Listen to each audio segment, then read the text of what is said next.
엑셀 2021 강의를 시작을 하도록 하겠습니다. 자, 먼저 엑셀의 레이아웃 그리고 파일 형식에 대해서 알아보도록 할 겁니다. 자, 레이아웃이라고 하는 것은 엑셀을 이루는 다양한 요소들의 화면 배치를 뜻하게 됩니다. 이런 것들이 다 레이아웃이라고 하게 되는 거죠. 자, 그럼 먼저 엑셀 화면에 여기 왼쪽 상단에 여기 부분 보시게 되면 여기 부분을 빠른 실행 도구 모음이라고 얘기를 하게 됩니다. 빠른 실행 도구 모음은 어떤 프로그램이든지 대부분 다 있는데, 자, 많이 쓰는 도구들을 모아놓은 부분이 되겠습니다. 그래서 사용자가 꺼내서 쓰기 쉽게 여기 이렇게 모아놓은 그런 부분이 이 부분이 되겠습니다. 자, 빠른 실행 도구 모음 부분은 사용자 지정이라고 되어 있는 역삼각형 모양이 있어요. 자, 여기를 클릭하시게 되면 새로운 명령어를 이렇게 아이콘처럼 추가시킬 수가 있습니다. 자, 가령 맞춤법 검사를 마우스로 클릭하시게 되면 이렇게 맞춤법 검사라고 하는 이 아이콘이 새롭게 들어온 것을 보실 수가 있습니다. 다시 한번 빠른 실행 도구 모음 사용자 지정 부분을 역삼각형 모양을 클릭하신 다음에 맞춤법 검사 체크를 해제하시게 되면은 방금 전에 추가했었던 빠른 실행 도구 모음의 아이콘이 없어지는 것을 보실 수가 있겠습니다. 자, 그리고 빠른 실행 도구 모음의 요 밑으로 내려오시게 되면 파일 홈, 삽입, 페이지 레이아웃 이러한 부분을 바로 탭이라고 얘기를 하게 됩니다. 자, 지금은 홈 탭이 눌러져 있는 상태고요. 자, 삽입 탭을 가서 마우스로 클릭하시게 되면 밑에 명령어들이 이렇게 변경된 것을 보실 수가 있습니다. 홈에 관련된 명령어들이 이렇게 나와 있는 여기를 이제 리본 메뉴라고 하게 되고요. 자, 그리고 삽입을 클릭하시면 삽입에 해당하는 리본 메뉴가 나오게 되는 겁니다. 자, 홈 탭에 관련된 이런 리본 메뉴들이 쭉 나와 있죠. 그래서 홈 부분을 탭이라고 하고 그 밑에 이 해당되는 명령어들이 나오는 부분을 리본이라고 이해를 하시면 되겠습니다. 자, 탭과 리본, 자, 여기 부분을 좀 더 동적으로 쓸 수가 있는데, 자, 홈 탭을 두 번 더블 클릭하시게 되면 리본이 이렇게 사라지는 것을 보실 수가 있습니다.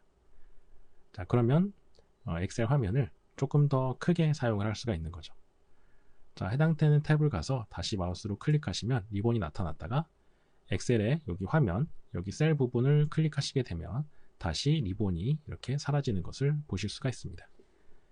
자, 리본이 안 사라지게끔 하시려면 탭 부분을 다시 더블 클릭하시게 되면 이제는 셀 부분을 클릭을 하든 다른 데를 클릭을 하든 리본이 사라지지 않는 것을 보실 수가 있습니다. 자, 홈 탭을 마우스로 클릭을 하시게 되면 리본들을 이렇게 일정한 부분들을 모아놓고 이렇게 바로가기 메뉴로 가는 이런 화살표가 있는 것을 보실 수가 있습니다.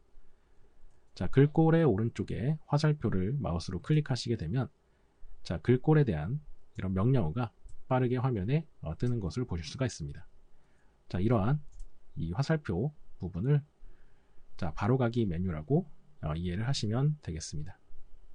자, 그리고 나서 지금 화면과 같이 어떤 조각을 클릭했을 때 그 조각에 대한 명칭이 나타나는 부분이 있습니다. 바로 이 부분을 이름 상자라고 하게 됩니다. 자, 그리고 여기 fx라고 되어 있는 오른쪽 부분, 자, 여기 부분을 이 함수를 입력하는 이 수식 입력줄이라고 하게 됩니다. 자, 이름 상자와 수식 입력줄이 하는 역할을 잠깐 보도록 하겠습니다. 자, 화면상에서 여기 R2부터 R8까지를 선택을 해서 범위로 지정을 해주도록 하겠습니다. 자, 그리고 이 부분에다가 간단하게 이름을 입력을 해보도록 하겠습니다. 자, 일단은 여기다가 내용이라고 입력을 하시고 엔터가 아니라 컨트롤 엔터를 치시게 되면 이렇게 내용이라고 하는 이런 내용들이 쭉 입력되는 것을 보실 수가 있습니다. 자, 그리고 이름 상자 부분에 마우스를 클릭하시고 RGO라고 입력을 해보도록 하겠습니다. 자, 그리고 엔터를 치시게 되면은 RGO라는 이름이 없다가 같이 만들게 된 겁니다. 자, 비어있는 셀 부분을 여기를 클릭하시고 다시 이 부분이 필요할 때가 있을 겁니다. 그러면은 여기를 범위로 잡는 개념이 아니라 여기 이름 상자의 화살표 부분을 클릭하신 다음에 RGO라고 이름을 지어준 부분을 클릭하시면 이름으로 지정을 해놨던 이 부분이 자동으로 선택되는 것을 보실 수가 있습니다. 그래서 이름을 만들어 놓고 사용을 하시게 되면 효율적으로 이제 우리가 엑셀을 사용하실 수가 있는 겁니다. 자, 다른 작업을 하시다가 이 부분이 필요하다라고 하면은 다시 범위를 접는 게 아니라 RGO라는 이름을 만들어 놨기 때문에 이름 상자에 RGO를 선택하시게 되면 자동적으로 이 부분이 호출이 되는 거죠. 자, 그러면 다시 한번 호출해 보시고 글자 색깔을 파란색으로 한번 변경해 보시게 되면 간단하게 이렇게, 그리고 진하게도 해보시게 되면 진하게도 적용이 되는 거죠. 자, 그리고 fx 오른쪽을 수식 입력줄이라고 하게 됩니다. 자, 여기 R10 정도에다가 마우스를 선택을 해주도록 하겠습니다. 자, 그리고 스크롤을 오른쪽으로 조금 이동을 해주도록 하겠습니다. 자, 키보드에서 equal 입력을 해주신 다음에 3 더하기 5라고 입력을 해보겠습니다. 자, 그러면 화면에 8이라고 하는 3 더하기 5 이 수치가 계산된 값이 입력이 되는 거죠. 자, 그리고 여기 밑에다가는 8이라고 입력해서 엔터를 치겠습니다. 자, 두 개의 셀에는 8이라고 하는 값이 똑같이 들어가 있는데 두 번째 있는 8을 선택하고 수식 입력줄을 살펴보시게 되면은 그냥 8이라고 하는 값이 입력되어져 있는 겁니다.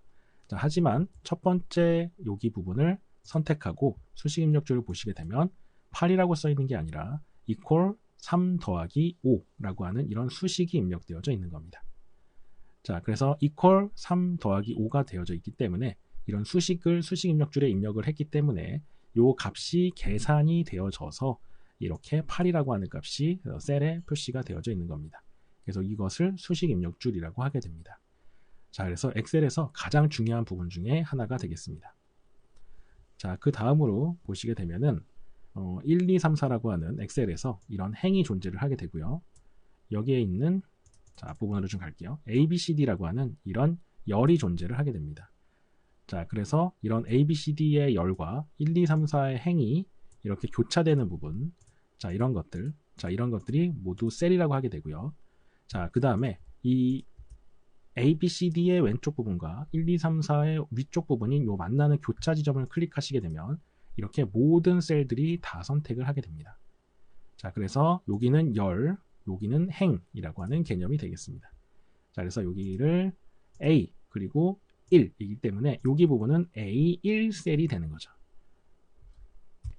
자, 그래서 이런 것들이 다 모여서 커다란 시트를 만들게 되는 겁니다. 그래서 이 부분을 시트라고 하게 됩니다. 자, 그래서 이런 서로 다른 시트를 모아서 통합 문서, 엑셀 파일이라고 얘기를 하게 됩니다. 자, 그래서 이런 6부분, 여기 행 부분, 그 다음에 이 7은 열 부분, 그래서 이런 것들이 모여서 시트가 되는 겁니다. 그래서 서로 다른 시트를 모으게 되면 여기에 있는 엑셀 파일, 통합 문서가 만들어진다고 생각하시면 되겠습니다. 그래서 엑셀을 가르쳐서 숫자 계산, 수치 계산, 뭐 이런 프로그램이라고 얘기를 하게 되는 거죠. 자, 그리고 스프레드시트 프로그램이라고도 얘기를 하게 되죠. 엑셀 파일을 열었더니 서로 다른 시트가 보이고 그런 시트에 가로 부분을 클릭했더니 행이라고 하고 세로 부분을 클릭했더니 열이라고 하죠. 자, 그리고 행과 열이 교차되는 부분들을 모아서 셀이라고 얘기를 하게 되는 거죠. 자, 그리고 이런 셀들을 모으다 보면은 열이 되기도 하고 행이 되기도 하고 그렇죠. 그래서 이런 행열을 모으다 보게 되면 하나의 커다란 시트가 형성이 되는 거고요.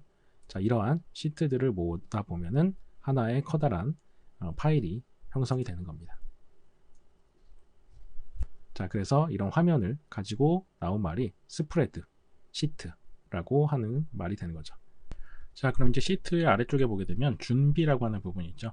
자, 여기 부분, 자, 여기를 상태 표시줄이라고 말하게 됩니다. 자, 엑셀 프로그램의 현재 상태를 나타내는 부분이죠. 자, 상태 표시줄을 엑셀에서 활용하는 방법은 엑셀은 숫자 계산 프로그램이다 보니까 방금 전에 입력했던 8이라고 되어 있는 두 조각을 이렇게 드래그를 해서 선택을 해보시면 상태 표시줄의 오른쪽 하단에 보시면 이 두 개 숫자의 간단한 평균, 그 다음에 합계, 그리고 개수 이런 것들을 여기서 확인할 수가 있습니다. 자, 이렇게 특정한 함수를 쓰지 않고도 엑셀에서는 특정한 숫자들을 이렇게 드래그를 해서 범위를 잡게 되면 그 숫자들의 간단한 이런 계산을 보여주게 되는 부분이 되겠습니다. 자, 그리고 이름 상자 부분을 클릭하신 다음에 자, 지금은 R10이라고 하는 부분이지만 자, 여기다가 A1이라고 하는 이 셀 이름을 입력하시고 엔터를